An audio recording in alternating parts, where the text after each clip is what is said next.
வாழ்க வளமுடன். மதுரை மண்ணில் காவல் தெய்வமாக 3000 வருடங்களுக்கு மேலாய் நகரத்தில் இயங்கும் மதுரையை காக்கும் காவல் தெய்வம்தான் மதுரை வீரன் சுவாமி. மதுரையின் போர் வீரன் என்றாலே அது மதுரை வீரன் தான். வெள்ளை குதிரையில் வாளோடு உயிருடன் உலா வந்த உண்மையான வரலாற்று நாயகன் தான் மதுரை வீரன் சுவாமி.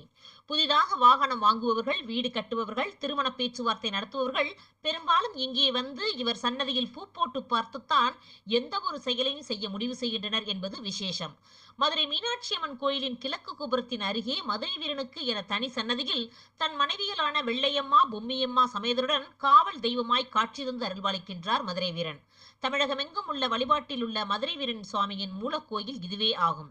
காதலுக்கும் வீரத்திற்கும் அடையாளமாக விளங்கிய மதுரை வீரனின் தியாகத்தை நினைவுகூரும் மதுரையின் அழுத்தமான அடையாளம் இந்த கோயில். தமிழகம் முழுவதும் வணங்கப்படும் ஒரு காவல் தெய்வமாகவும் முக்கிய குலதெய்வமாகவும் இருந்து கேட்டவர்க்கு கேட்ட வரம் அருளும் வீர தெய்வம் இவரே. வாழ்க வளமுடன்.